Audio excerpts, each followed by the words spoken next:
Mi nombre es Carmen. Después de meses de planificación minuciosa y de ahorrar cada céntimo, por fin había conseguido reunir a toda la familia para unas vacaciones en Tailandia. Yo lo pagaba todo, los vuelos, los hoteles, las excursiones. Un capricho, quizás, pero quería ver felices a los míos. Y, sobre todo, quería ese asiento de business class que me había costado un riñón. 12 horas de vuelo merecían un poco de lujo. El aeropuerto de El Prat bullía de gente aquella mañana. Mi marido, Javier, arrastraba las maletas con esa sonrisa ausente que había adoptado últimamente. Mis suegros, Isabel y Manuel, discutían sobre si habían cerrado bien el gas. Mi cuñada, Rosa, iba pavoneándose con un vestido nuevo que olía a carísimo, y su marido, el siempre invisible Roberto, cargaba con sus infinitos bultos.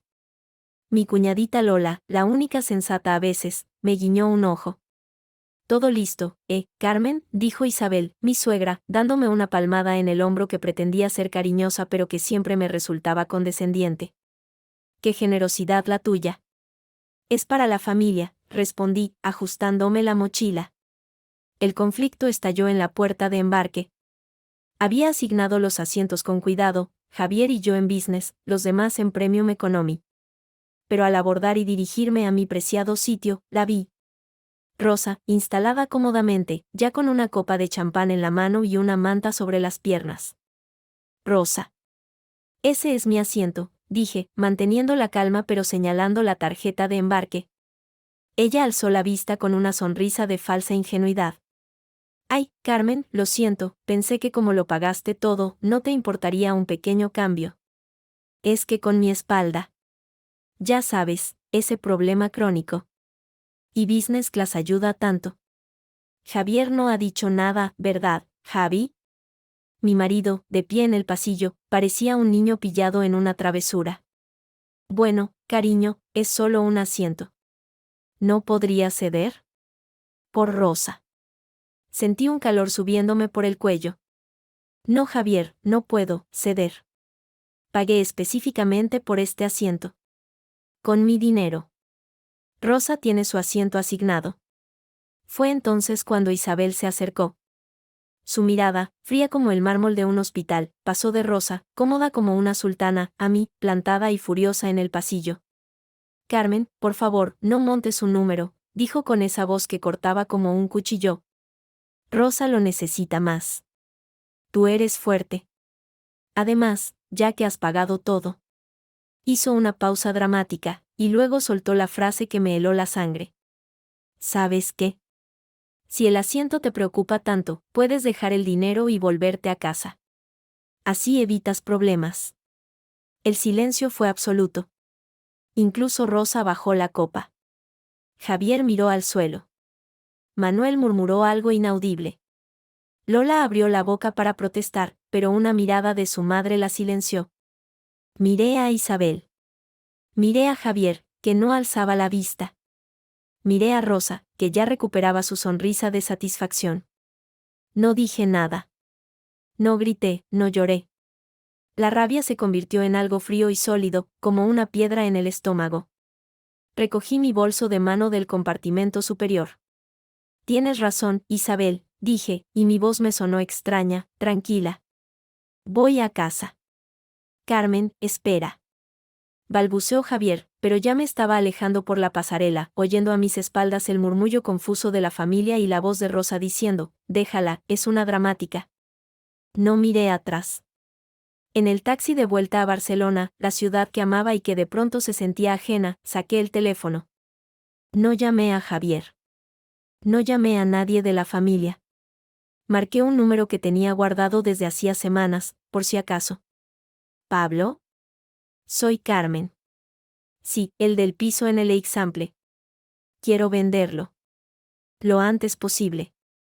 ¿Tienes luz verde para poner el cartel hoy mismo? La voz de mi agente inmobiliario sonó sorprendida al otro lado. Hoy. Carmen, ¿estás bien? ¿Y Javier? No importa, Javier, corté. Es mi piso. A mi nombre. Quiero vender. ¿Puedes hacerlo o no? Claro que puedo. Pero.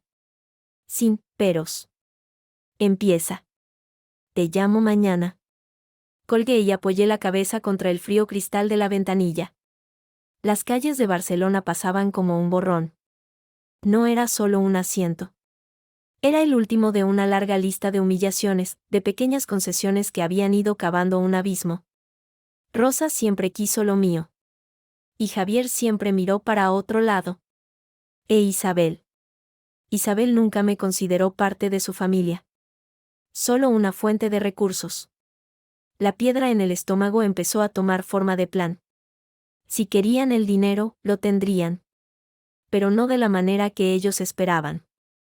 El taxi se detuvo frente a mi edificio, el apartamento luminoso que compré con mi herencia, con mis ahorros, antes de casarme con Javier. Nuestro hogar. O eso pensé yo. Al subir, el silencio era ensordecedor. Saqué una maleta y empecé a meter lo esencial, documentos, algo de ropa, las joyas de mi madre. El resto podía esperar. Sonó el teléfono. Era Javier, desde el avión, seguramente en una escala o usando el wifi a bordo. Carmen, ¿dónde estás? Esto es una locura. Vuelve al aeropuerto, tomamos otro vuelo, lo que sea. ¿Y Rosa va a devolver mi asiento?, pregunté, calmada. Hubo un silencio. No seas infantil, Carmen. Es un asiento. Exactamente. Y si ese asiento no importa, entonces nada de esto importa, ¿verdad? Disfruta de tus vacaciones, Javier. Carmen, por favor. Mi madre está muy enfadada, dice que. Lo que diga tu madre me importa muy poco ahora mismo, lo interrumpí. De hecho, guarda lo que tenga que decirme. Ya hablaremos a tu vuelta. ¿Qué vas a hacer? Lo que debí hacer hace mucho tiempo, dije, y colgué. Esa noche, sola en el amplio salón, recibí un correo de Pablo. Cartel puesto. Ya tengo 3 posibles interesados. Uno ofrece el precio de venta completo, en efectivo, rápida ejecución. ¿Firmamos mañana? Respondí con una sola palabra, sí. No había vuelta atrás. O quizás, por fin, estaba volviendo al camino correcto. El mío. La noticia de la venta del piso estalló como una granada en mitad del supuesto paraíso tailandés. Pablo, eficiente como siempre, había colgado el cartel de «Se vende» y actualizado los portales inmobiliarios en cuestión de horas.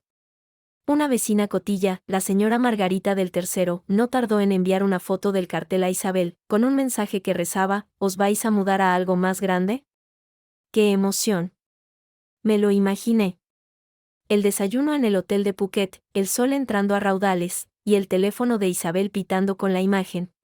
Debía de haber sido un cuadro.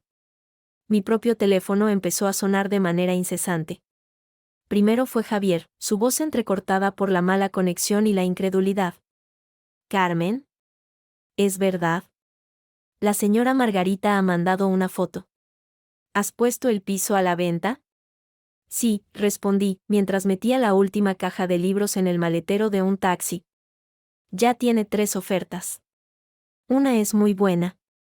Pero es nuestra casa, gritó, y oí el ruido de fondo de oleaje y gente hablando en tailandés.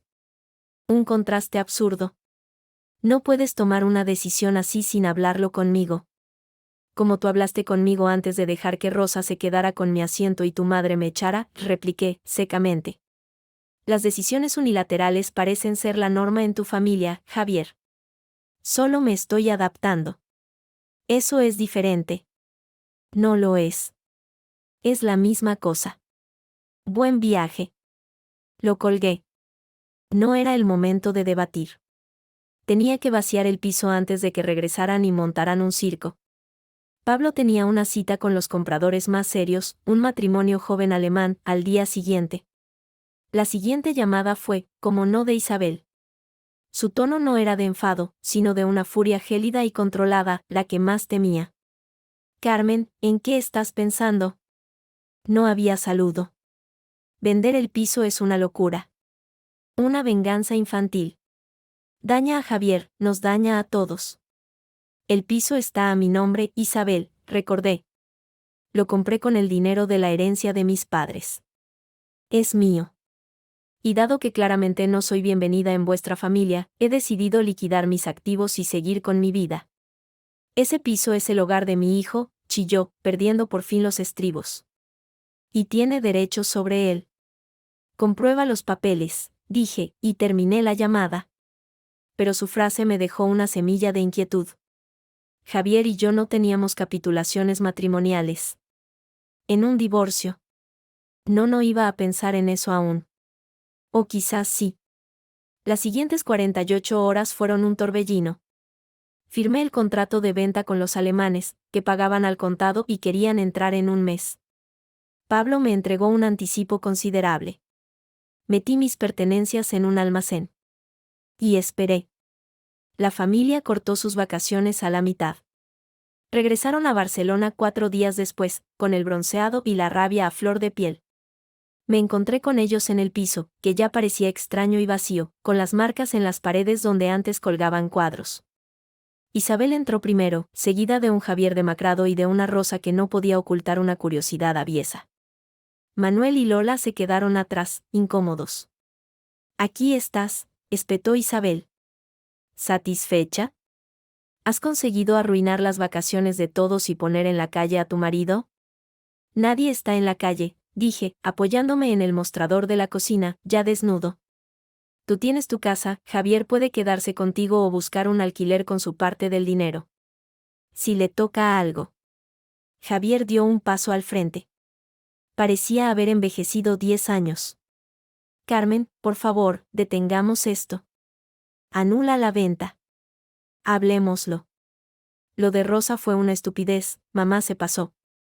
Pero esto es nuclear. No puedo anularla. Está firmado. El dinero se ingresará en una semana». Lo miré a los ojos. «¿Sabes qué es lo peor, Javier? No es el asiento. Es que no me defendiste. Ni una palabra. Tu silencio fue tu aprobación». Él bajó la mirada, avergonzado. Rosa intervino, con voz de miel envenenada. «Vamos, Carmen, no seas tan dramática.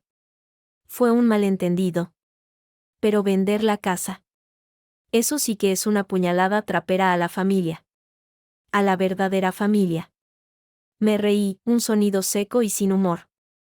«¿A la verdadera familia? Esa a la que sirvo, financio y a la que debo ceder siempre». «No gracias, ya he pagado mi entrada durante años. Y ha sido demasiado cara». Isabel intentó otro enfoque. «Si es por el dinero, podemos arreglarlo.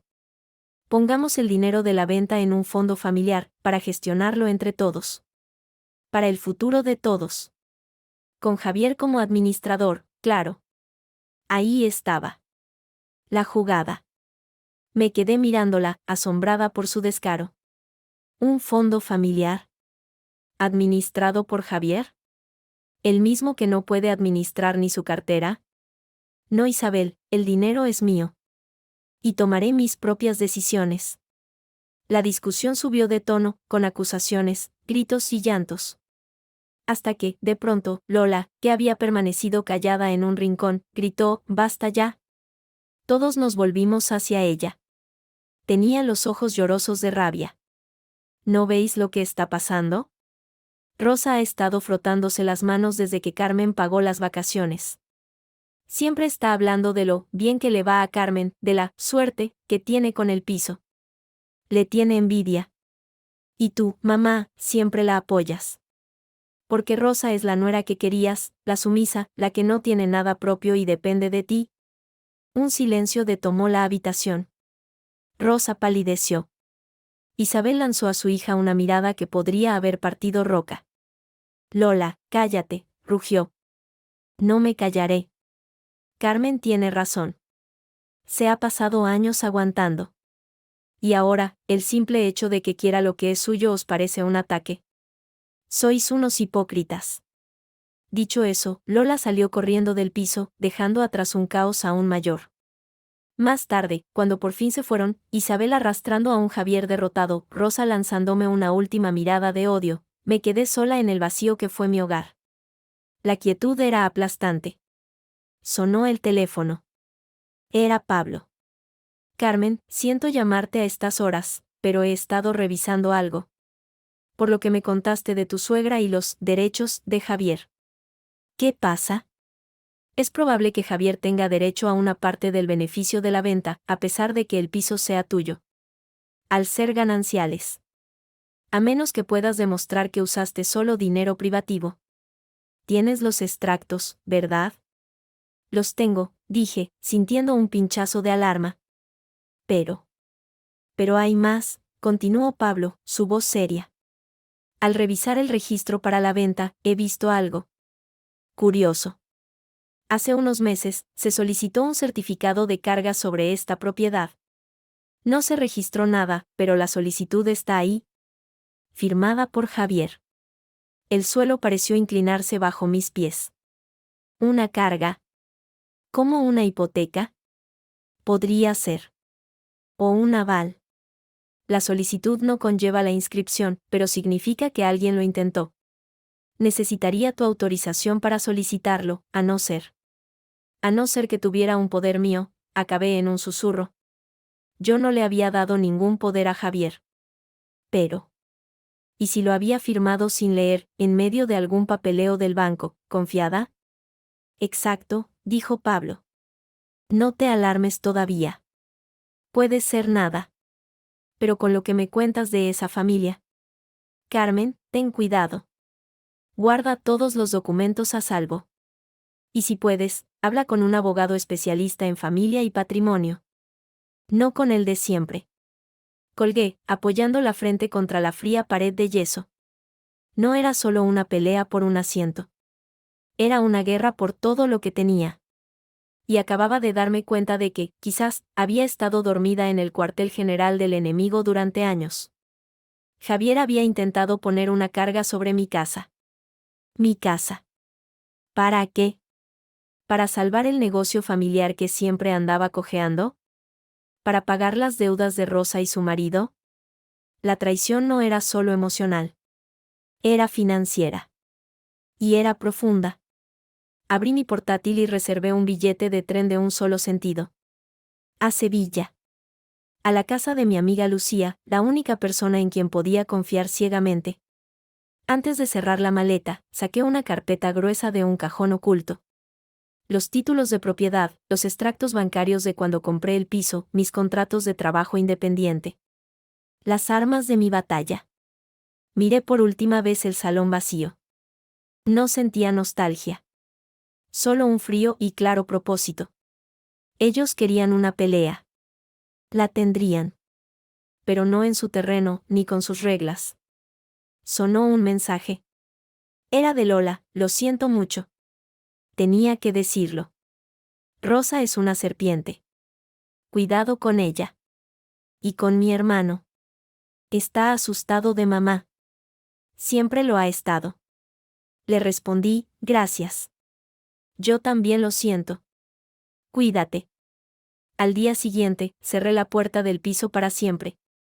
En el tren a Sevilla, observando cómo el paisaje cambiaba, una sola pregunta resonaba en mi cabeza, mezclada con el traqueteo de las ruedas. ¿Qué más había firmado sin saberlo? Sevilla me recibió con su abrazo tórrido y familiar. El olor a azahar y albero, el rumor del Guadalquivir, el sonido lejano de una saeta. Era como volver a los brazos de una madre antigua y sabia. Lucía, mi amiga desde la infancia, me esperaba en la puerta de su casita patio en el barrio de Santa Cruz, con una jarra de tinto de verano en la mano y una preocupación sincera en sus ojos oscuros. Mi Carmen, exclamó, dejando la jarra para abrazarme con una fuerza que casi me hace perder el equilibrio. Dios mío, estás más delgada que un palillo. Entra, que aquí no te va a perseguir esa arpía de tu suegra. El calor de su bienvenida fue un bálsamo. Su casa era pequeña, luminosa, llena de macetas y recuerdos de viajes. Nada que ver con la fría perfección del piso de Barcelona. Aquí se respiraba vida. Me tienes que contar todo, dijo, sirviendo el tinto mientras yo dejaba mi maleta en el diminuto salón. Los mensajes fueron terroríficos. ¿De verdad has vendido el piso? Le conté todo. El asiento, la frase de Isabel, la venta relámpago, la escena del regreso, la advertencia de Pablo sobre la posible carga sobre la propiedad. Lucía escuchaba, boquiabierta, interrumpiendo solo para soltar un «no me jodas», pero qué hija de puta, bien sevillano. ¿Y Javier? ¿Qué dice tu marido en todo esto?, preguntó al final, con escepticismo. Que pare esto, que hablemos, que es una locura, suspiré, tomando un largo sorbo. Pero cuando tuvo que elegir, eligió callar. Eso lo dice todo. Hombre, con una madre como Isabel, murmuró Lucía. Esa mujer podría intimidar a un toro de Miura. Pero eso no es excusa. Es tu marido, debería ser tu pared. Lo sé. Fue entonces cuando sentí una oleada de náuseas repentina y violenta. Corrí al pequeño baño y vomité lo poco que tenía en el estómago. Al salir, pálida y temblorosa, me encontré con la mirada comprensiva y al mismo tiempo alarmada de Lucía. Carmen, dijo suavemente. ¿Es lo que pienso? Me desplomé en una silla. El cansancio, el estrés, la huida. Lo habían mantenido a raya en mi conciencia. Pero no podía negarlo más. Mi periodo llevaba semanas de retraso. Los mareos, las náuseas. No era un virus. Creo que sí, susurré. ¿Javier lo sabe? No. Y no puede saberlo. No ahora. El pánico me atenazó. Si lo supiera, sería un arma más para ellos. Para Isabel. Quédate por el bebé, cede el dinero por el bebé, vuelve por el bebé. No, Lucía, tengo que pensar. Lucía se acercó y me tomó las manos. Tranquila, mujer, aquí estás a salvo. Esto es tu tierra. Y lo que decidas, yo te apoyo. Pero tendrás que ir a un médico, ¿eh? Asentí, abrumada, un hijo. En medio de este caos. La noticia debería haber sido pura alegría, pero ahora se sentía como una bomba de relojería más. 2 días después, mientras ayudaba a Lucía a podar sus geranios en el patio, sonó el timbre. Un presentimiento gélido me recorrió la espina dorsal. Lucía miró por la mirilla y maldijo en voz baja. Es él. Javier estaba en la puerta. Parecía un fantasma, ojeroso, sin afeitar, con la misma ropa arrugada del viaje. Me encontró en el patio, bajo la glicina, con las manos llenas de tierra. Carmen, dijo, su voz ronca. Tenemos que hablar. Ya hablamos en Barcelona. No hablamos.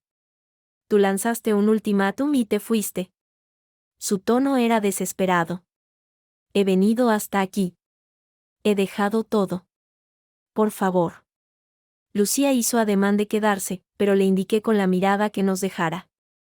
Se retiró al interior, dejando la puerta de la casa abierta. ¿Qué quieres, Javier?, pregunté, limpiándome las manos en el delantal. Que vuelvas. Que paremos la venta. ¿Qué? Que empecemos de nuevo. Le he dicho a mi madre que se meta en sus asuntos. A Rosa también. Me lo creía. O quería creerlo. La fatiga y la vulnerabilidad en su rostro eran reales. ¿Y si la próxima vez Rosa quiere mi coche? ¿O mi herencia? ¿O el nombre de nuestro hijo? La palabra, hijo, me salió sin querer, y contuve la respiración. Por suerte, él no pareció notar nada. No habrá próxima vez, te lo juro. He visto lo que casi pierdo. Por un momento, solo un momento, mi corazón se ablandó. Este era el hombre del que me enamoré, asustado y perdido bajo las capas de sumisión familiar. Javier, empecé. Su teléfono vibró estridentemente en su bolsillo. Él lo ignoró. Siguió vibrando. Insistente. Apágalo, dije. Sí, claro. Lo sacó para silenciarlo, pero no pudo evitar mirar la pantalla. Su expresión cambió. Se puso tenso, pálido. ¿Quién es?, pregunté, aunque ya lo sabía. Es Rosa. Pero no voy a contestar. El teléfono dejó de sonar. Un segundo después, llegó un mensaje. Javier no pudo resistir la tentación de leerlo. Sus ojos se agrandaron. ¿Qué dice? Nada, una tontería. Dime qué dice, Javier. Él tragó saliva. Dice. Dice que mamá no está bien. Que le ha dado un principio de algo. Por los nervios. Que tiene que volver ahora mismo, que soy un egoísta. Y ahí estaba. El anzuelo, perfectamente lanzado. La cuerda que lo ataba a su madre, tensándose. ¿Y tú te lo crees?, pregunté, fríamente. Es mi madre, Carmen. Sí. Lo es. Y siempre lo será. Antes que yo. Di media vuelta. Mejor que vayas. No vaya a hacer que le pase algo grave por mi culpa. Carmen, espera. Me agarró del brazo. Iré, la calmaré, y vuelvo. Hablamos en serio. Por favor. No vuelvas, Javier, dije, liberándome. Ve con tu familia. Es donde perteneces. Lo vi desmoronarse. Pero también vi el alivio en sus ojos. El alivio de tener una excusa para huir del conflicto directo conmigo, de volver al territorio conocido, aunque fuera tóxico. Sin decir otra palabra, giró sobre sus talones y salió del patio. Me desplomé en una silla de hierro forjado, temblando. La llamada de Rosa no había sido una casualidad. Era un recordatorio, él nunca sería totalmente mío. Esa noche, Lucía, viéndome hecha polvo, me arrastró fuera. No puedes quedarte aquí rumiando. Vamos a tomar algo al aire libre. Te va a hacer bien. Terminamos en un pequeño tablao flamenco en Triana, un lugar íntimo y auténtico, no para turistas. El cante hondo, desgarrado, parecía sacar mi dolor y ponerle música. En la pausa, Lucía fue al baño. Yo me quedé en la barra, pidiendo un agua mineral. El cante le ha llegado dentro, ¿verdad?, dijo una voz masculina a mi lado. Era un hombre de unos 40 y tantos, pelo entrecano bien cortado, ojos avispados y una sonrisa fácil. Vestía con elegancia casual, un traje de lino claro. No parecía el típico habitual del lugar. Es difícil que no te llegue, respondí, cautelosa. Cierto. Soy Antonio, por cierto, dijo, ofreciendo una mano. Abogado. ¿Y usted es? No de aquí, pero tampoco turista. Tiene mirada de quien está en una encrucijada. Su perspicacia me sobresaltó. ¿Los abogados siempre analizan así a la gente? Solo a los que parecen llevar una batalla legal escrita en la frente, dijo, con un guiño. Perdón, es un mal hábito profesional. ¿Puedo invitarle a esa agua? Parece que es lo único que le sienta bien esta noche. Acepté, extrañamente cómoda. No hablamos de mí al principio. Hablamos de Sevilla, del flamenco, de la abogacía. Resultó ser penalista, pero con amplios conocimientos en civil. Era inteligente, irónico, y no hacía preguntas invasivas. Pero cuando Lucía volvió y, al presentarnos, soltó sin querer, «Esta es mi amiga Carmen, que se ha escapado de una pesadilla familiar en Barcelona», la expresión de Antonio se volvió más seria. Barcelona. Negocios familiares complicados suelen acabar en juzgados, comentó. Esto es más doméstico, dije, evasiva. A veces los asuntos domésticos son los más sangrientos, respondió él. Luego, tras una pausa, añadió casi como para sí mismo, curioso. Hace poco tuve un caso. Una disputa por una herencia que empezó por algo aparentemente banal. Una joya, un reloj. Un asiento en un avión. Me quedé helada. ¿Cómo podía saberlo? No era imposible. Solo era una coincidencia, una metáfora. Pero él notó mi reacción. ¿He acertado?, preguntó, suavemente.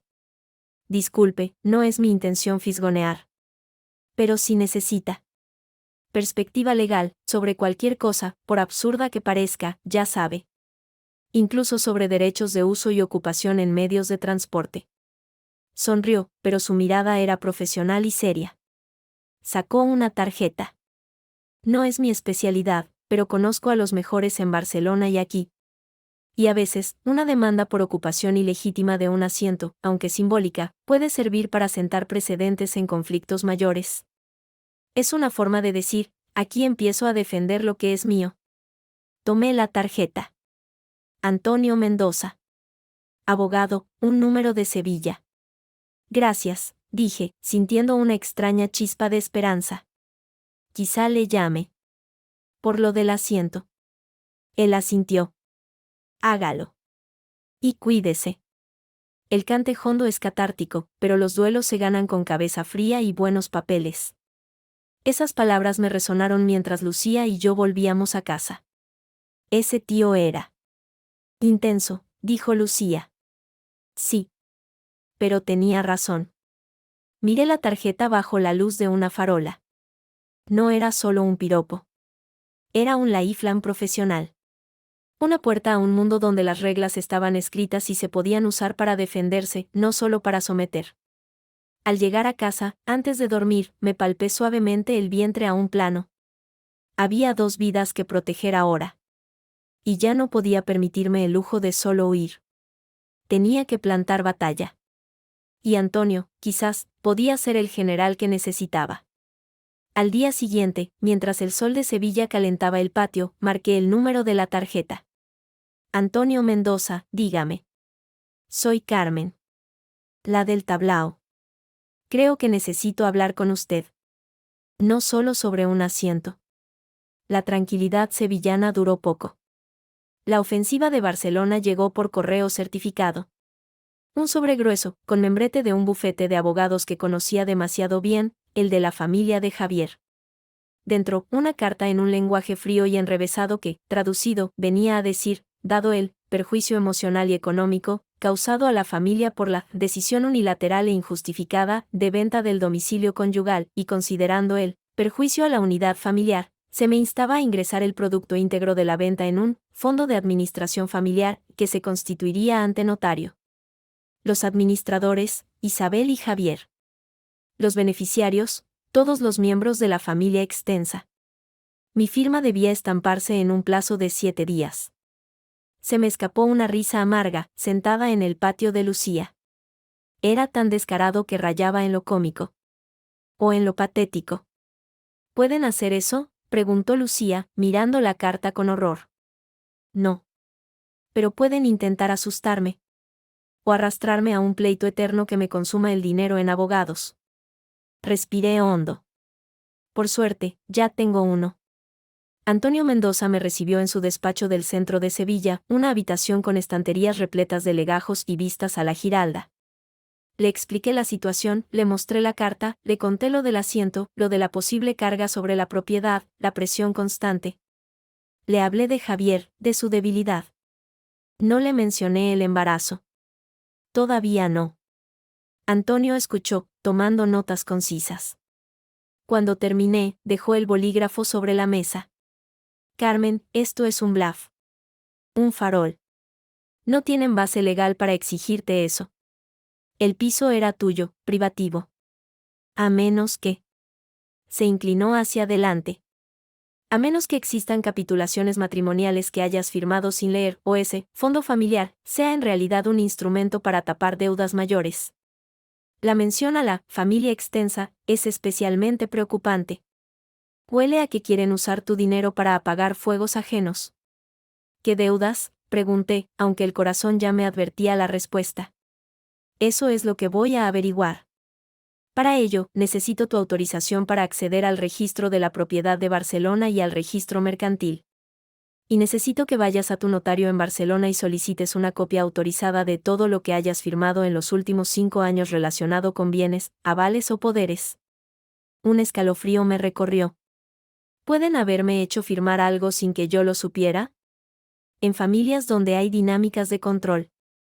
Y con una persona como Javier. Sometida. Es posible que hayas firmado algo, de rutina, para agilizar un trámite del negocio familiar.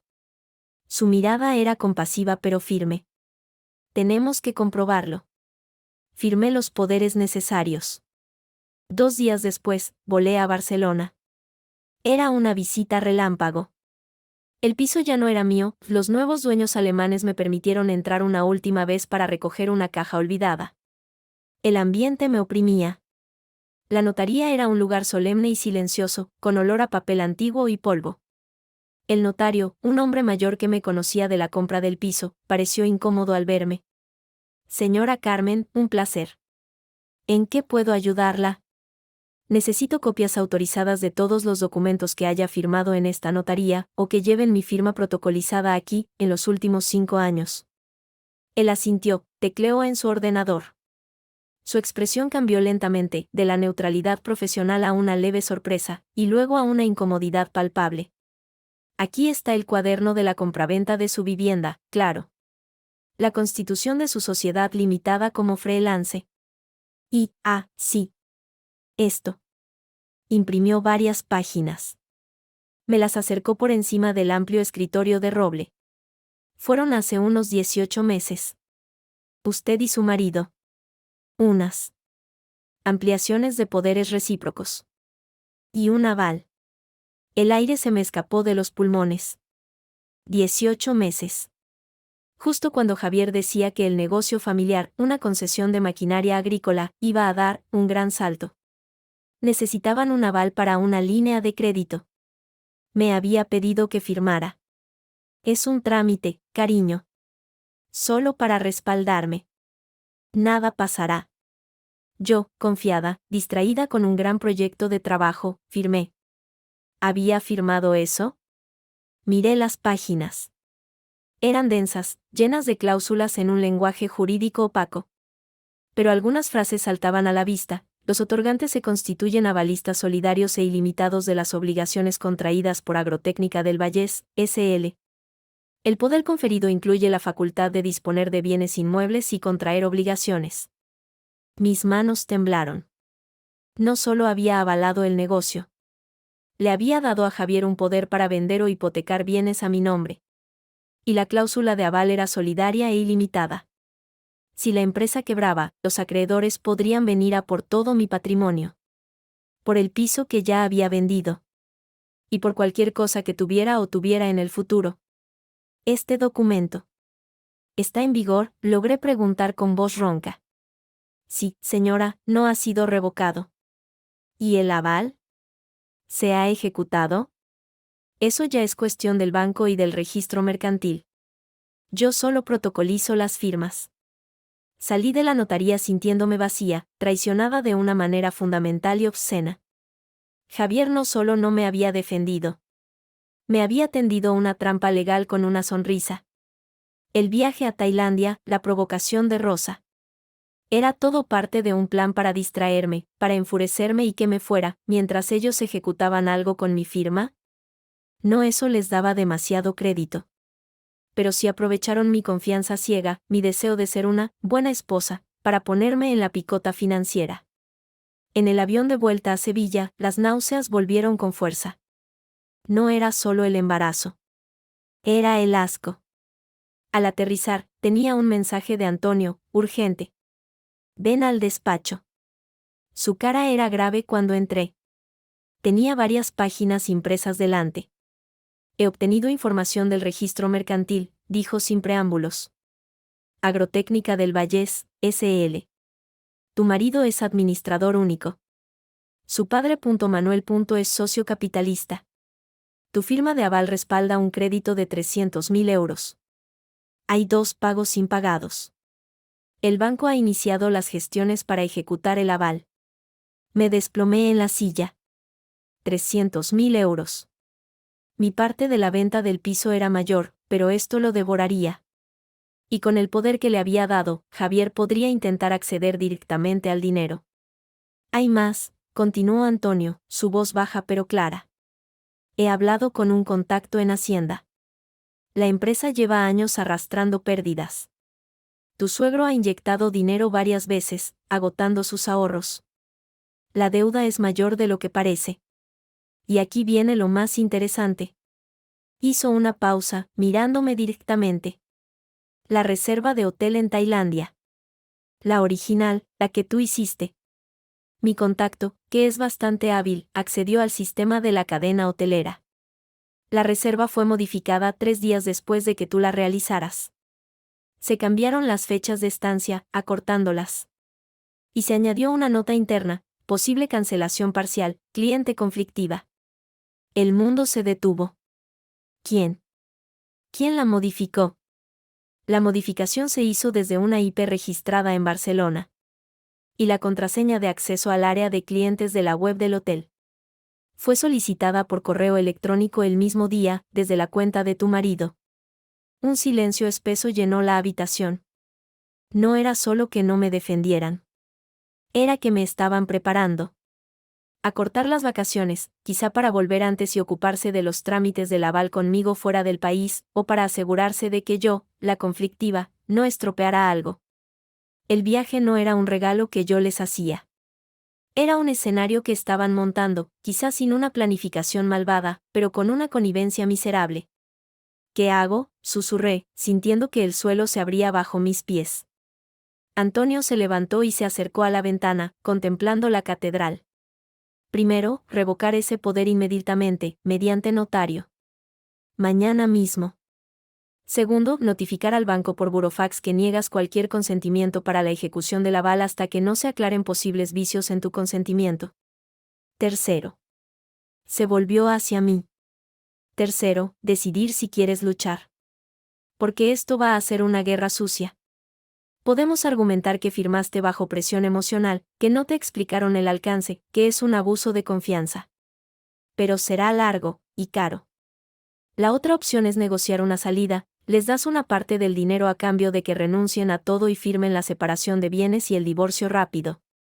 La palabra, divorcio, ya no me sonó a fracaso, sino a liberación.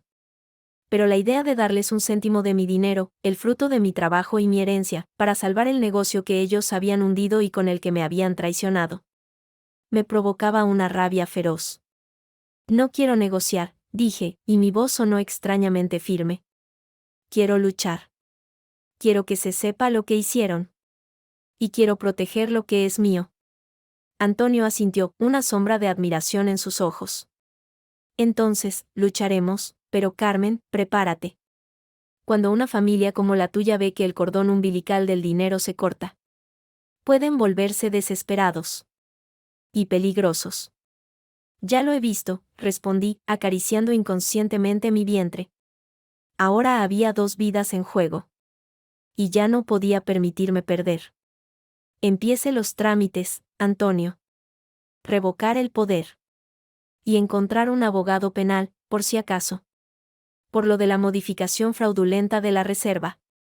Él arqueó una ceja. Buena idea. Eso les hará pensar 2 veces.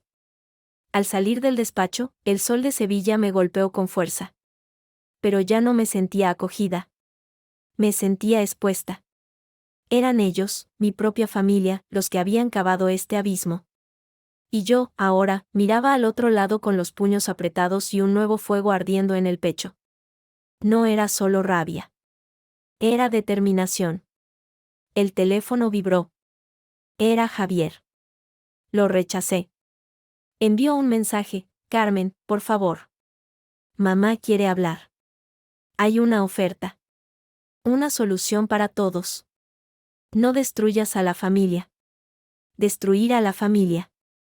Como si yo tuviera ese poder. Como si ellos no lo hubieran hecho ya, ladrillo a ladrillo, con mentiras, envidia y avaricia. Respondí, por primera vez con total claridad: habla con mi abogado. Su nombre es Antonio Mendoza. No me contactes más directamente. Y Javier. Revoca tú también el poder que te di. O te arrastraré con ellos. No hubo respuesta. Pero sabía que el mensaje había llegado. La batalla, por fin, tenía líneas definidas. Y yo, por primera vez en años, estaba en mi trinchera, lista.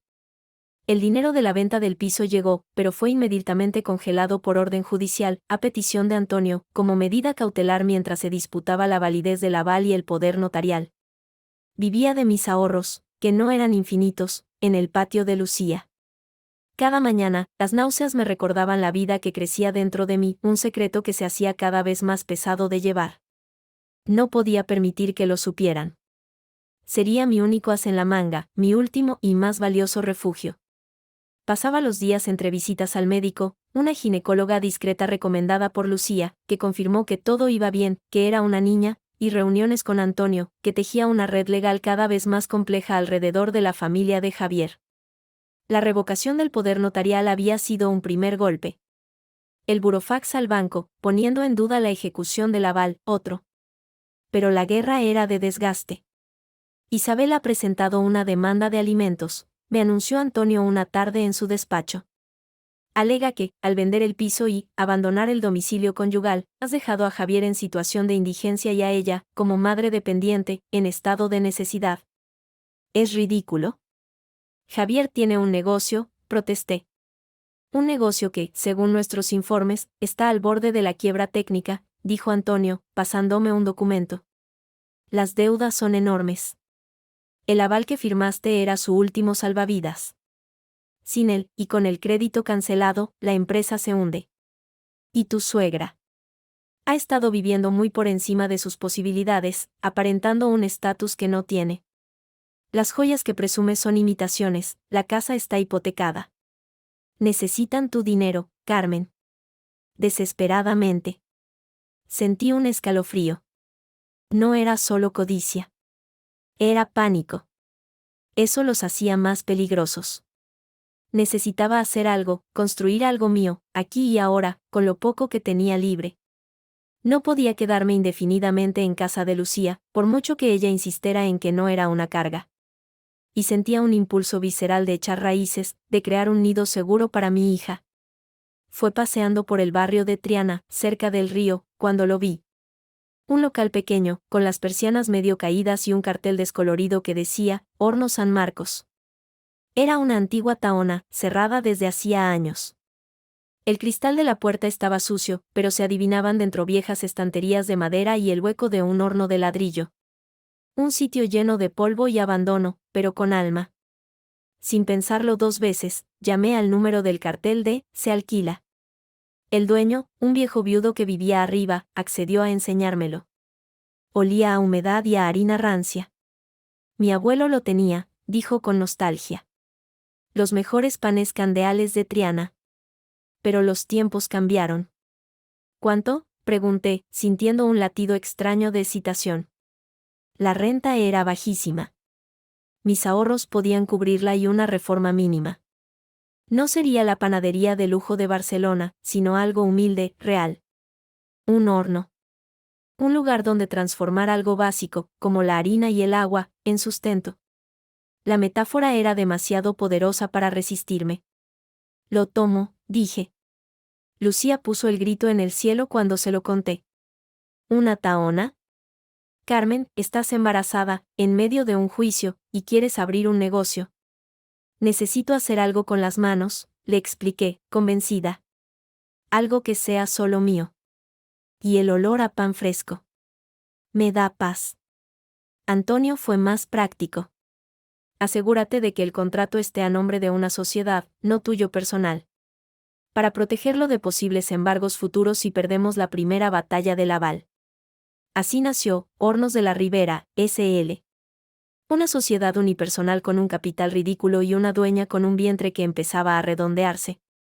Contraté a un par de albañiles para limpiar, reparar el horno, que, milagrosamente, aún funcionaba, y pintar las paredes de blanco y azul añil. Yo misma lijaba mesas y barría polvo, a pesar de las náuseas y el cansancio. El trabajo físico era un bálsamo para la mente atormentada. Fue durante una de esas mañanas, mientras probaba una masa de chapata, que el mareo me venció. El calor del horno encendido, el olor a levadura. De repente, el mundo giró. Me apoyé en la mesa de amasado, pálida y sudorosa. Señorita, ¿se encuentra bien? Una voz gentil, con acento andaluz cerrado, me habló desde la puerta. Era un hombre mayor, de pelo blanco impecable y traje modesto pero cuidado, con un maletín de médico de los de antes. Había visto el cartel de «Próxima apertura», y se había asomado por curiosidad. Sí, es solo el calor. Balbucí, pero mis piernas flaquearon. Él se acercó con rapidez sorprendente para su edad y me sostuvo del brazo, guiándome a una silla. Permítame. Soy el doctor Miguel Robles. Tengo la consulta a 2 calles. Sin preguntar, me tomó el pulso y me observó con unos ojos azules y penetrantes. No es solo el calor. Está anémica. ¿Y cuántas semanas lleva? Me quedé helada. ¿Cómo lo sabía? Él sonrió, una sonrisa amable pero triste. Llevo 40 años viendo a mujeres embarazadas, señorita Carmen. Se le nota en la piel, en los ojos, en la manera de moverse con cuidado. Y el desmayo es clásico. Debe cuidarse más. Comer más hierro. Y descansar. No supe qué decir. Este extraño, en cuestión de minutos, había visto lo que yo llevaba meses ocultando a mi propia familia. Asentí, avergonzada, no quiero que se sepa. Por ahora. Su mirada se llenó de comprensión. Los secretos, a veces, son necesarios. Pero la salud, no. Si me lo permite, puedo echarla un vistazo de vez en cuando. Sin papeleo, sin preguntas. Un favor entre vecinos. Este barrio se cuida solo. Acepté, con un nudo en la garganta. El doctor Miguel se convirtió en mi primer cliente habitual, incluso antes de abrir. Venía a tomar un café, que yo preparaba en una cafetera de émbolo, y a charlar. Era viudo, solitario, y parecía encontrar paz en el olor a masa fermentando. Nunca hizo preguntas indiscretas, pero su mera presencia era un consuelo. Mientras tanto, la situación en Barcelona estallaba. Antonio me llamó una noche, su voz grave. Carmen, hay novedades. Malas. El banco ha ejecutado el aval parcialmente. Han embargado las cuentas de la empresa y las personales de Javier y tu suegro. Agrotécnica del Vallés ha declarado suspensión de pagos. Era la bancarrota. Lo que temían había sucedido. ¿Y mi dinero? La medida cautelar lo mantiene a salvo, por ahora. Pero han presentado un recurso urgente. Y hay más. Hizo una pausa. Tu cuñada, Rosa. Ha desaparecido. Y con ella, los últimos fondos líquidos que quedaban en la empresa, unos 50.000 euros. Javier está hecho un desastre. Tu suegra, según mis fuentes, está al borde de un ataque de nervios. Un sentimiento extraño me invadió. No era alegría. Era una justicia amarga y vacía. Rosa, la usurpadora, la envidiosa, había mostrado su verdadero rostro, el de una ladrona. Y había saqueado el barco que se hundía. Isabel está llamando a mi móvil constantemente, le conté. Deja mensajes. Primero amenazantes, luego suplicantes. No contestes. Graba los mensajes si quieres, pero no hables con ella. La situación es volátil. Al colgar, me sentí extrañamente en calma. El horno estaba casi listo. Había hecho mi primera hornada de pan decente. El doctor Miguel me había traído unas vitaminas. Mi hija daba pataditas suaves. Tenía un refugio. 2 días después, llegó el correo electrónico. El asunto decía, confirmación de modificación de reserva, Hotel Paradise Phuket. El corazón me dio un vuelco. Lo abrí. Era un recordatorio automático de la cadena hotelera, dirigido a mí como titular original de la reserva. Pero al desplazarme, vi algo que no había visto antes, un historial de cambios detallado. Ahí estaba. La modificación de fechas hecha desde la cuenta de Javier.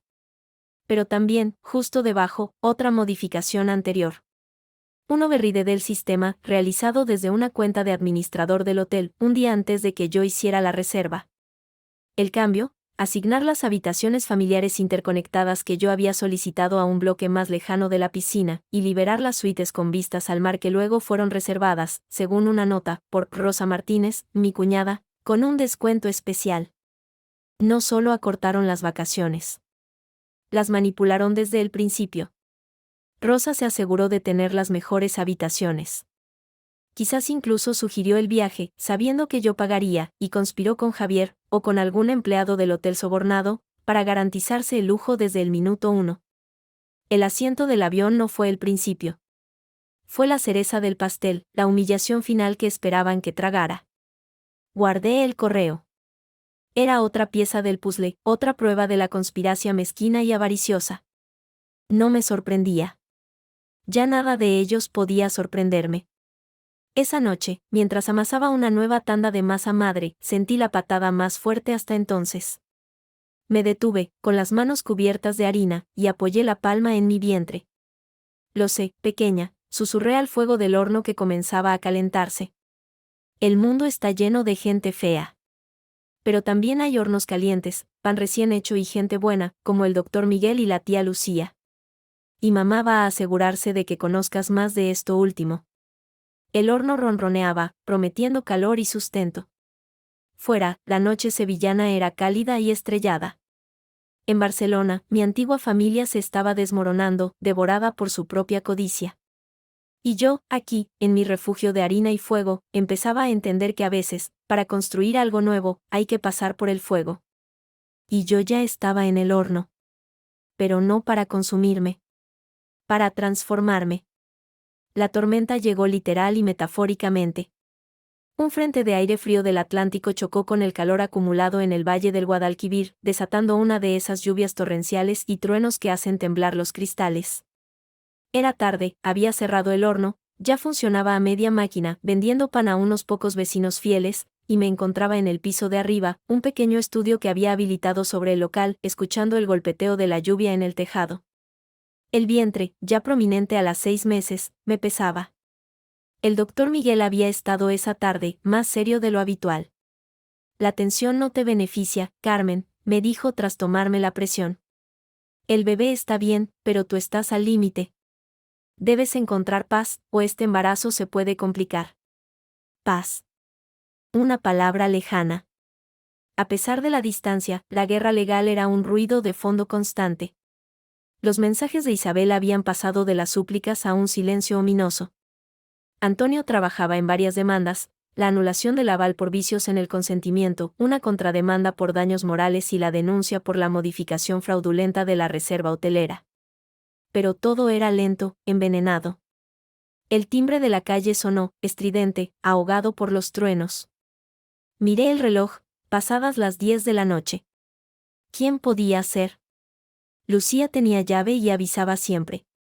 ¿Un cliente desesperado por pan? No era hora.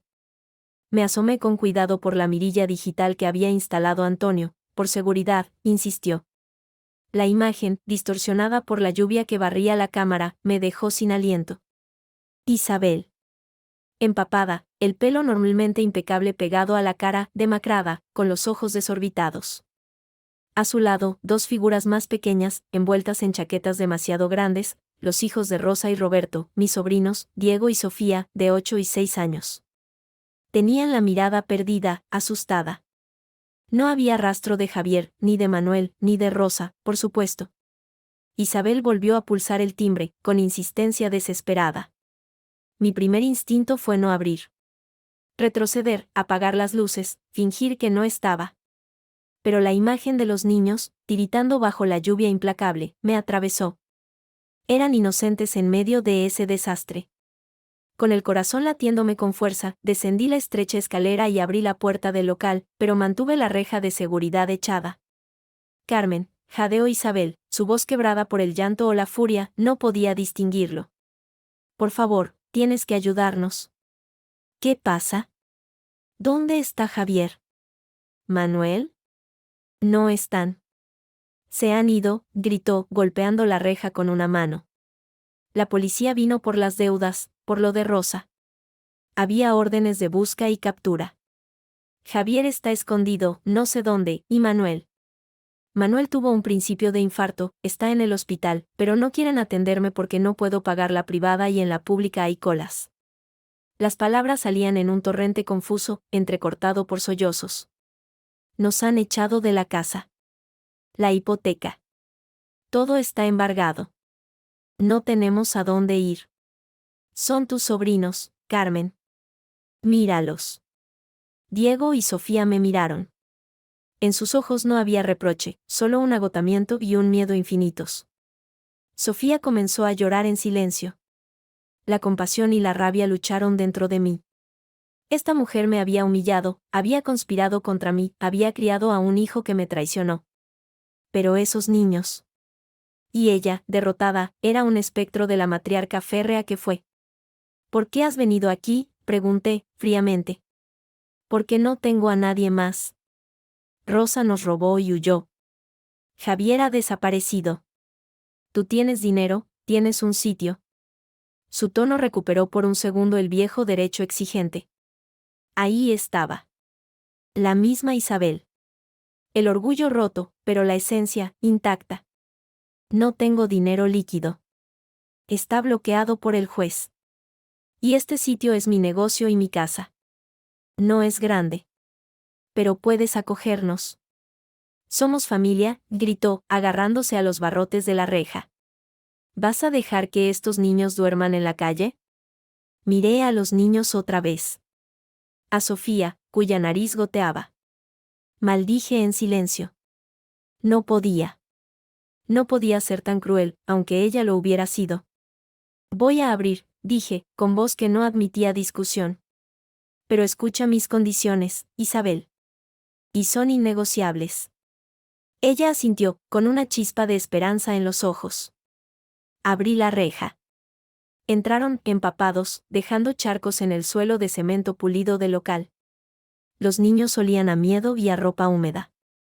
Primera, dije, dirigiéndome a Isabel mientras cerraba con llave. Esto es mi territorio. Mis reglas. Segunda, te quedas en el almacén de atrás. He colocado un sofá-cama. Los niños pueden dormir en el suelo con colchones. No hay más espacio. Tercera, esto es temporal. Hasta que resuelvas tus papeles, encuentres un albergue o Javier aparezca. Cuarta, ayudarás. Barrerás el local por la mañana, cuidarás a los niños, harás lo que te diga. No eres una invitada. Eres una refugiada. Y quinta, la más importante. Me acerqué a ella, sintiendo como el bebé daba una patada de protesta o solidaridad. No mencionas a Javier. No me pides dinero. No me reprochas nada. Si lanzas una sola mirada de desprecio, una sola palabra sobre el pasado, os echo a la calle en ese momento, llueva o truene. ¿Está claro? Isabel me miró, y por primera vez en todos los años que la conocí, vi algo parecido a la rendición. Asintió, sin poder sostener mi mirada. Está claro. Bien. Ahora, niños, venid. Les conduje al pequeño baño del local. Os voy a dar toallas y algo seco que os quede grande. Luego, algo de leche caliente y pan con aceite. Las lágrimas de Sofía se detuvieron. Diego me miró con una admiración tímida. Pan de verdad. ¿Del qué hueles aquí? Del que hueles aquí, confirmé, y por primera vez en esa noche infernal, sentí una punzada de algo que no era desesperación. Mientras Isabel se instalaba en el almacén, un espacio estrecho lleno de sacos de harina, con una dignidad herida, yo calentaba leche. Lucía, alertada por el ruido, apareció por la puerta trasera con un par de pijamas infantiles que guardaba de cuando sus sobrinos visitaban. Nos intercambiamos una mirada de «no puedo creerlo», ¿y qué vamos a hacer? Esto es una bomba de relojería, susurró Lucía, ayudándome a vestir a los niños. Lo sé. Pero no podía dejarlos ahí. No. No podías. Me apretó el hombro. Eres mejor persona que todos ellos juntos. Más tarde, con los niños durmiendo profundamente en colchones en el rincón más cálido del local, cerca del horno apagado que aún guardaba calor residual, me encontré a solas con Isabel en la penumbra. Ella miraba las brasas a través de la mirilla del horno. No pensé que acabaríamos así, murmuró, sin mirarme. Tampoco yo. Rosa. Su voz tembló de rabia. Esa. Me lo ha quitado todo. Hasta las joyas falsas. La codicia ciega, dije, sin piedad. Y atrae a gente igual. Ella levantó la vista, y sus ojos, hundidos, me escudriñaron. ¿Estás esperando un hijo? Me quedé quieta. No era fácil de ocultar ya. Sí. ¿De Javier? Es mío, respondí, tajante. Eso es lo único que importa. Isabel asintió lentamente, y en su rostro se dibujó una sombra de algo que pudo ser remordimiento, o simplemente un nuevo cálculo. ¿Será mi nieta? No, dije, con firmeza. No tendrá nada que ver con vosotros. No si yo puedo evitarlo. Ella no replicó. Bajó la cabeza. La tormenta amainó al alba. pero mi tormenta personal estaba a punto de intensificarse. A media mañana, mientras Isabel, sorprendentemente sumisa, barría el suelo y los niños jugaban con trozos de masa que les había dado, Lucía llegó con el portátil, su cara pálida. Carmen. He estado husmeando. ¿Cómo me pediste? Me llevó a un rincón. Rosa Martínez. Tiene antecedentes. No por algo grave, pero sí por estafa menor y apropiación indebida. Hace años, en Málaga. Engañó a una amiga para que le diera dinero para un negocio que nunca existió. Lo pagó con libertad condicional. Cambió su nombre ligeramente después de casarse con Roberto. No me sorprendió. Solo confirmó lo que siempre intuí, una voracidad sin escrúpulos. Envíaselo todo a Antonio. Ya lo he hecho. ¿Y él? ¿Ha encontrado algo más? Antonio llamó minutos después, su voz tensa. Carmen, lo del historial de Rosa encaja. Pero he recibido los documentos del registro de la propiedad que solicitamos hace semanas. Hay una segunda hipoteca sobre el piso de Barcelona. No la que intentaron sin tu permiso. Otra. Real y suscrita. Fecha, hace 4 meses. El suelo pareció inclinarse de nuevo. Una segunda. ¿Cómo? Firmada por Javier. Usando el poder notarial que tú le diste, antes de que lo revocáramos. La hipoteca está a nombre de la empresa familiar, Agrotécnica. Supuestamente para liquidez operativa. El banco es otro, pequeño. Y la cantidad es casi igual al valor de la venta. Me apoyé en la mesa de amasado, sin aliento. No solo avalé sus deudas. Mi marido, con mi propio poder, había hipotecado mi piso hasta las cejas para apuntalar su negocio hundido. Y lo hizo a mis espaldas, meses antes del viaje, mientras yo planificaba unas vacaciones para alegrarles la vida. La traición fue tan completa, tan calculada, que el dolor físico fue instantáneo. Una punzada aguda, profunda, que me dobló por la cintura y me arrancó un grito ahogado. Carmen, ¿qué pasa?, preguntó Antonio, alarmado. El bebé. Logré decir. Un calor húmedo y repentino me corrió por las piernas. Miré hacia abajo. Un charco de líquido claro y rosado a mis pies. Mis aguas. No. No ahora. Era demasiado pronto. Tenía solo 6 meses y medio. Carmen, gritó Lucía, corriendo hacia mí. Isabel dejó la escoba, sus ojos se abrieron de par en par viendo el charco. Dios mío. El dolor se intensificó, una contracción feroz que me retorció las entrañas. El mundo se difuminó. Oí la voz de Lucía al teléfono gritando una dirección. Oí el llanto de Sofía. Oí a Antonio diciendo algo que no entendía desde el auricular que había caído al suelo. Y antes de que la oscuridad me venciera, vi la cara de Isabel acercándose, no con su habitual desdén, sino con un pánico auténtico, maternal. Sus manos, las manos que me habían señalado con desprecio, se posaron en mis hombros para sostenerme. Aguanta, Carmen, susurró, y su voz sonó extrañamente humana. Aguanta por tu niña. Luego, todo se volvió negro y silencio, roto solo por el lejano sonido de una sirena que se acercaba, atravesando las calles de Sevilla aún empapadas por la tormenta. Mi refugio de harina y fuego se convertía, de repente, en la sala de partos de una batalla por la vida que comenzaba demasiado pronto. La oscuridad fue densa, poblada de dolores lejanos y voces apagadas. Soñé con hornos que se apagaban, con asientos de avión vacíos que giraban en el vacío, con la risa aguda de Rosa. Luego, un dolor lacerante, real, me desgarró desde dentro y me trajo de vuelta a la conciencia entre jadeos. Estaba en una camilla, luces blancas pasando sobre mí, techo de hospital. El sonido de mis propios gemidos, ahogados.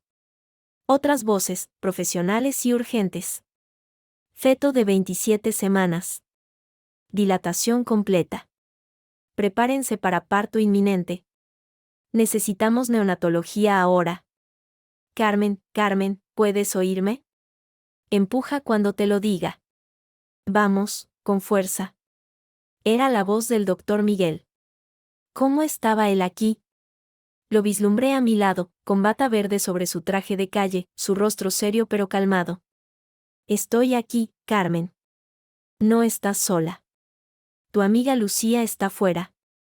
Y otra señora. Isabel. La recordaba, sus manos en mis hombros, su voz urgente. Había venido en la ambulancia.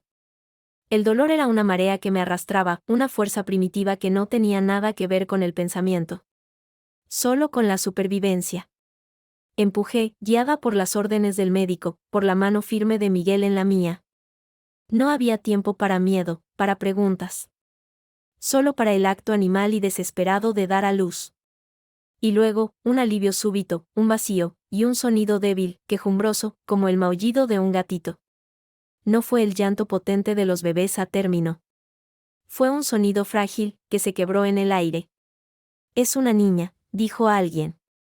La apartaron de mí rápidamente, un bulto pequeño y amoratado envuelto en una toalla, rodeado por un equipo de personas con una incubadora portátil. Mi hija, y grité, tratando de incorporarme, pero unas manos me sujetaron. Tranquila, Carmen, dijo el doctor Miguel, pero su mirada seguía a la bebé. Los neonatólogos se ocupan de ella. Es muy pequeña, pero fuerte. Luchadora como su madre. Me dejé caer sobre la almohada, agotada, vacía, aterrorizada. El mundo se redujo a una habitación blanca, a la sensación pegajosa del sudor, y al eco de ese llanto débil.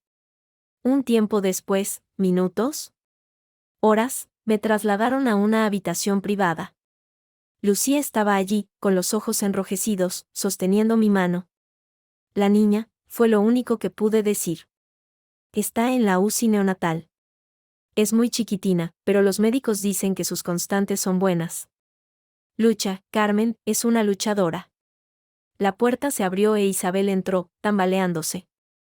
Parecía haber envejecido 20 años en una noche. Traía una taza de agua. Toma, murmuró, sin mirarme a los ojos. El médico dijo que debías hidratarte. La tomé, desconfiada, pero con una sed abrasadora. Gracias, dije, sorprendida por el sonido ronco de mi propia voz. Isabel asintió y se sentó en una silla en un rincón, como un espectro. Lucía me lanzó una mirada de alerta, pero yo estaba demasiado agotada para sentir nada más que una preocupación abrumadora por mi hija. La habitación se sumió en un silencio tenso, roto solo por el pitido lejano de algún monitor. Hasta que la puerta se abrió de nuevo. Era Javier. Su aspecto era espantoso. Sucio, con la barba de varios días, los ojos hundidos y llenos de pánico. Olía a sudor y a desesperación. Carmen, dijo, su voz quebrada. Se detuvo al ver a su madre en el rincón. Mamá. ¿Qué haces aquí? Lo mismo que tú, supongo, respondió Isabel con amargura. Buscar refugio donde no lo merecemos.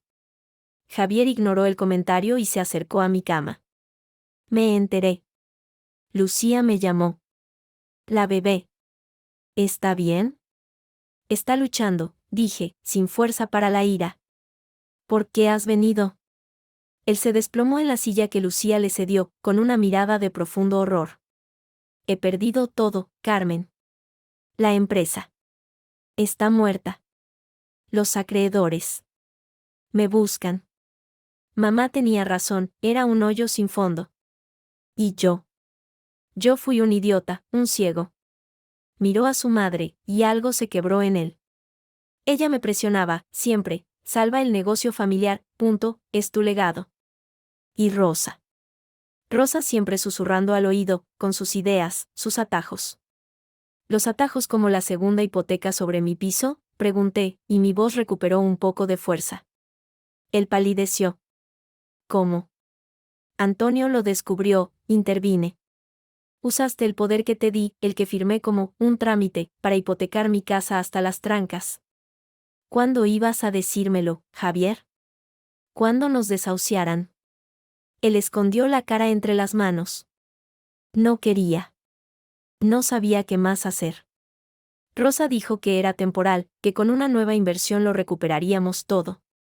Y mamá insistía. No me eches la culpa a mí, Javier, rugió Isabel desde su rincón, levantándose. Su dignidad se había desvanecido, dejando al descubierto una mujer asustada y furiosa. Tú eras el administrador. Tú firmaste los papeles. Tú dejaste que esa zorra nos robara ciega. El insulto, crudo y lleno de odio, resonó en la habitación. Javier la miró, y por primera vez vi algo más que sumisión en sus ojos, vi resentimiento. ¿Y quién la trajo a la familia, mamá? ¿Quién siempre la defendió, la puso por encima de Carmen, porque era de nuestra clase, porque no daba problemas? Tú la adorabas. Porque te halagaba, porque te hacía sentir la matriarca todopoderosa. Isabel retrocedió como si la hubieran abofeteado. Yo solo quería lo mejor para la familia. Lo mejor era el dinero de Carmen, gritó Javier, derrumbándose. Siempre lo fue. ¿Y yo? Yo te dejé hacer. Porque era más fácil. Porque tenía miedo de defraudarte. De defraudar a papá. Su mirada volvió hacia mí, suplicante. Lo del viaje. Lo de los asientos. Rosa lo planeó. Dijo que si te provocaba, si te hacías la víctima y te ibas, sería más fácil manejar los trámites de la hipoteca sin que te enteraras. Que te enfadarías, pero que al final volverías, como siempre. Y mamá. Mamá dijo que tenías que aprender tu lugar. Cada palabra era un clavo en el ataúd de nuestro matrimonio, de cualquier ilusión que hubiera podido conservar. No fue un arrebato de mal genio. Fue una conspiración calculada, mezquina y patética. Tu lugar, repetí, con una calma que ni yo misma sentía. Mi lugar era pagar, callar y aguantar. Javier no pudo sostener mi mirada. Lo siento, Carmen. Te lo juro por nuestra hija, lo siento. En ese momento, la puerta se abrió y entró Antonio. Traía una carpeta y una expresión de urgencia contenida. Al ver la escena familiar congelada, dudó. Carmen, siento interrumpir. Hay noticias. Dígalas, Antonio, dije. Que no hay secretos que respetar aquí. Él asintió, lanzando una mirada fría a Javier y a Isabel. Primero, lo de la segunda hipoteca. Es completamente ejecutable, pero dado el poder notarial fraudulentamente obtenido y la situación de quiebra, podemos impugnarla con fuertes posibilidades de éxito. Segundo. La policía ha localizado a Rosa. Todos contuvimos el aliento. Intentaba cruzar la frontera portuguesa por un paso menor. Llevaba una maleta con dinero en efectivo, unas cuantas joyas. Y una colección de alhajas de la familia. Entre ellas, un broche de diamantes que, según el inventario que me facilitó Isabel. Miró a mi suegra, que se había puesto blanca como la pared. Pertenecía a tu suegra. Isabel emitió un sonido ahogado. Mis joyas. Las que decía que guardaba en la caja fuerte. Esa ladrona. Las joyas que presumía eran falsas, añadí, sin piedad. Isabel se derrumbó en la silla, llorando en silencio, un llanto de rabia y humillación total. Está detenida, continuó Antonio. Y está cantando. Para reducir condena, está dando nombres. Dice que la idea de la segunda hipoteca fue de ella, pero que Javier y tu suegro sabían y consintieron. Y que el viaje a Tailandia, con la modificación de las habitaciones, fue un premio que se auto-otorgó por gestionar tu salida temporal. Javier gimió, hundiendo la cabeza aún más. El cuadro era completo. Y era repulsivo.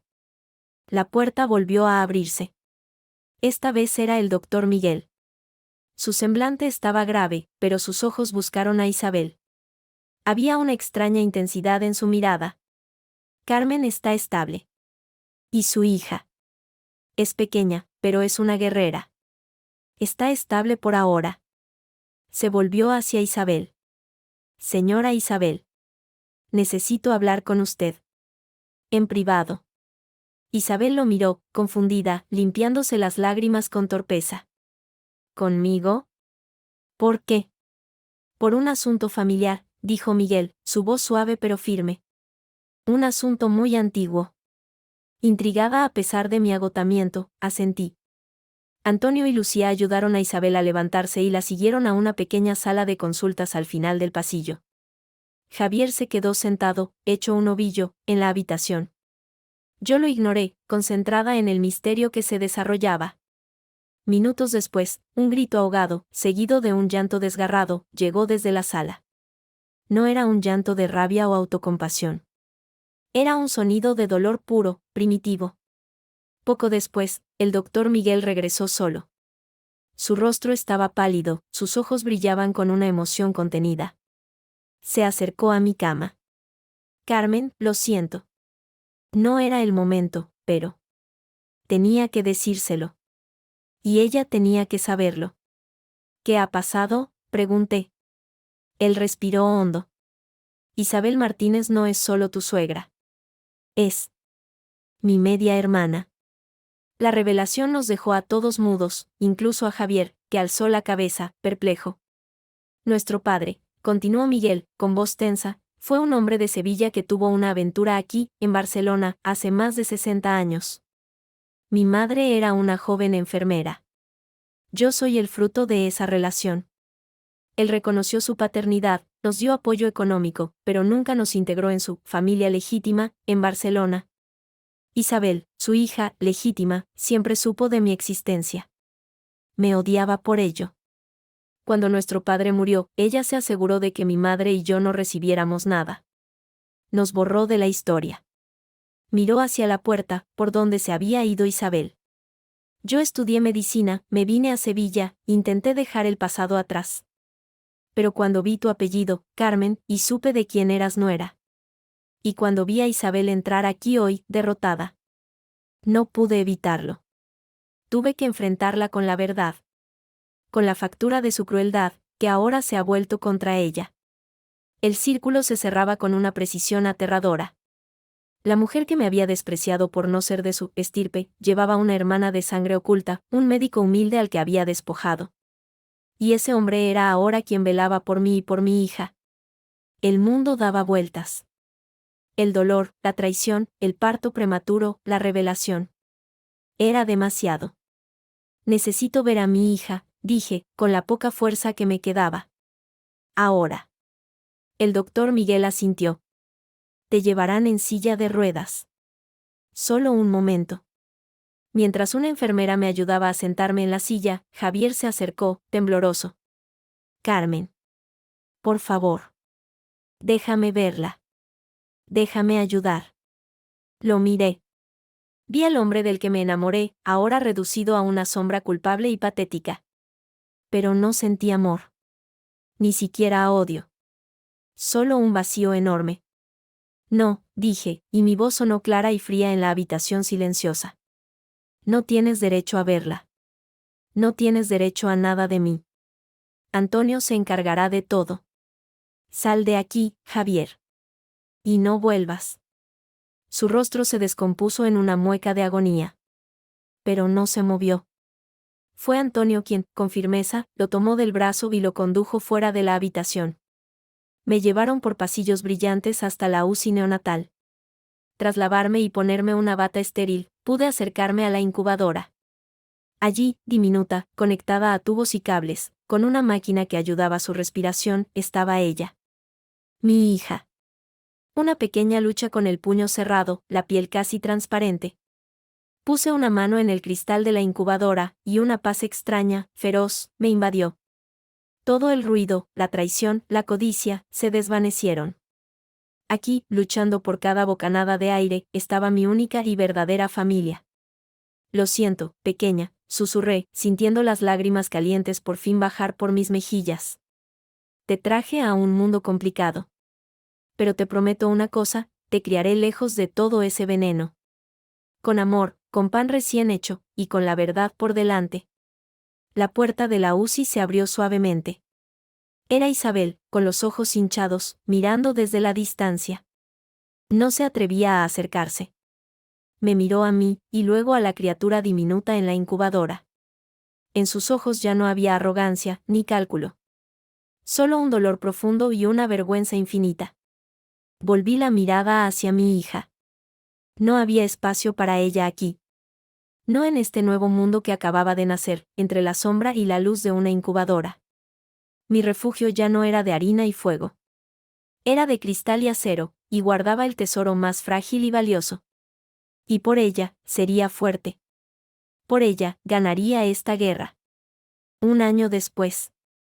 El olor a café recién tostado y masa de brioche horneándose impregnaba el aire de semilla y horno, la antigua Tahona transformada.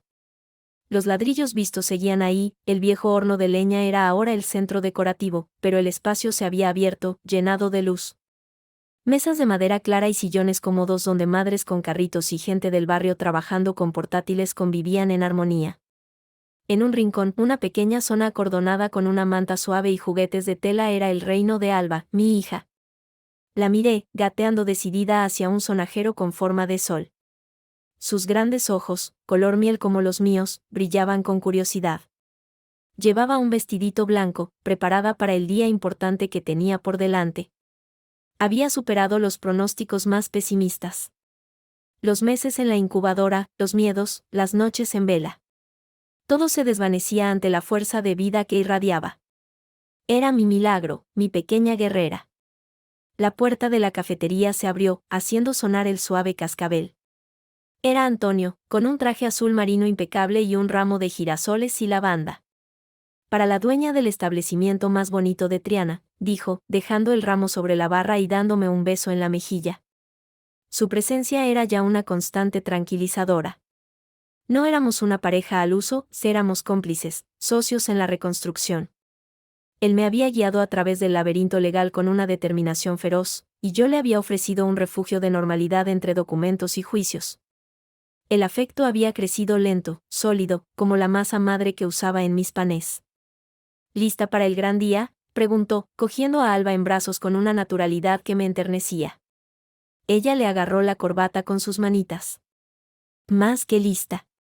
Lucía se está volviendo loca con los canapés en la trastienda. El doctor Miguel prometió llegar temprano para ayudarla. El gran día era el bautizo de Alba. No en una iglesia grandiosa, sino aquí, en Semilla y Horno, rodeada de la gente que de verdad formaba nuestra tribu.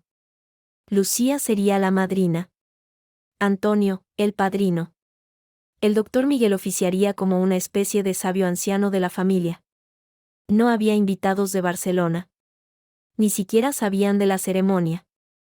Los últimos 12 meses habían visto la caída final del imperio de mentiras de los Fernández Montoya. Con la confesión de Rosa y las pruebas acumuladas por Antonio, la segunda hipoteca fue anulada por vicio en el consentimiento y abuso de confianza manifiesto. El juez consideró que Javier había actuado con dolo, aprovechándose de la relación matrimonial. El dinero de la venta del piso, tras pagar las costas legales y una pequeña indemnización a Javier por su parte en la sociedad de gananciales, la mínima posible, quedó libre. Lo usé para comprar el local de la Tahona en propiedad, reformarlo y crear un colchón de seguridad para Alba.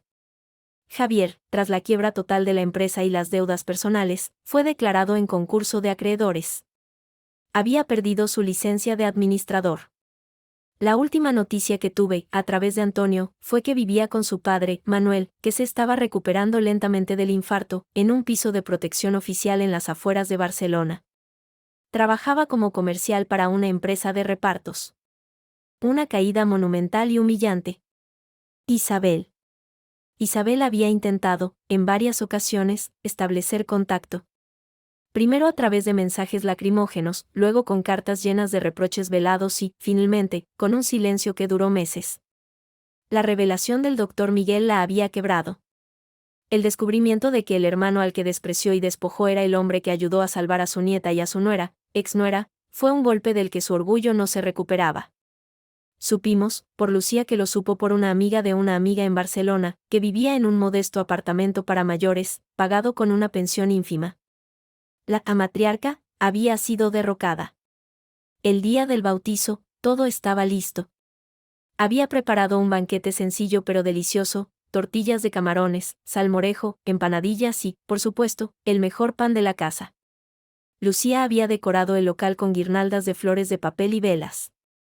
El doctor Miguel llegó puntual, con un aire más sereno que de costumbre, y se puso a servir bebidas con el aplomo de un maitre. Fue en medio de esa bulliciosa preparación, con unos 20 invitados entre vecinos, amigos de Lucía y algún compañero de Antonio, cuando el cascabel de la puerta sonó de nuevo. Y allí estaba ella. Isabel. Parecía más pequeña, encogida. Llevaba un traje sencillo y anticuado, las manos temblorosas sosteniendo un pequeño paquete envuelto en papel de seda. Su mirada buscó la mía a través del local, y en sus ojos ya no había el fuego del desafío, solo un profundo, agotador vacío. La conversación se apagó. Todos sabían quién era. La notoria suegra de la historia. Lucía se plantó a mi lado, lista para la batalla. Antonio puso una mano protectora en mi hombro. Hasta Alba, en brazos del doctor Miguel, pareció quedarse quieta. Carmen, dijo Isabel, con una voz ronca que apenas se oyó. No he venido a molestar. Solo a dejar esto. Para la niña. Alargó el paquete.